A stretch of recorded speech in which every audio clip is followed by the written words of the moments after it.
آل Pakistan local government workers federation کے مرکزی chairman اور صدر صوبہ سندھ سید ذوالفقار شاہ نے ضلع کونسل سکھر کے مسائل اور آن لائن ٹیچری تنخواہوں کی بجائے کراچی کے بلدیاتی اداروں کے ملازمین کا ریکارڈ سیپ اپلیکیشن پر شفٹ کر کے on line system per shift کرنے سے تنخواہوں کی تاخیر سمیت مختلف مسائل کے حل کے لیے صوبائی وزیر منصوبہ بندی اور توانائی ناصر حسین شاہ سے ملاقات کی اور انہیں ان مسائل سے آگاہ کیا۔ سید ناصر حسین شاہ نے انہیں یقین دلایا کہ ملازمین کو درپیش مسائل کو حل کرنا ہماری اولین ترجیح ہے۔ وہ ان مسائل کے حل کے لیے وزیر بلدیات اور کلک کے ذمہ داران سے بھی بات چیت کریں گے۔ سکھر ڈسٹرکٹ کونسل کے ملازمین کی تکالیف کا ازالہ کیا جائے گا، یونین کے جائز مسائل حل کروائے جائیں گے۔ اس موقع پر ان کے ہمراہ عباس احمد اور محمد نذیر بھی جہاں موجود تھے، وہیں سید ذوالفقار شاہ نے کھل کر سندھ کے بلدیاتی ملازمین کا مقدمہ لڑا اور کہا کہ آپ بھی وزیر بلدیات رہے ہیں اور ہم نے آپ کے دور میں بھی تمام تر جدوجہد کی ہے جو آپ کے سامنے ہیں، اور آپ کے دور میں ہم نے آن لائن ٹیچری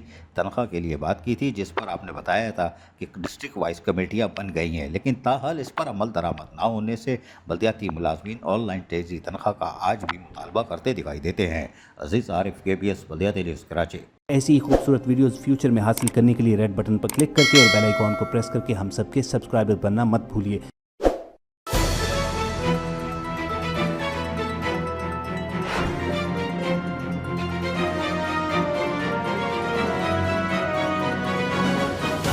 KBS بلدیاتی نیوز۔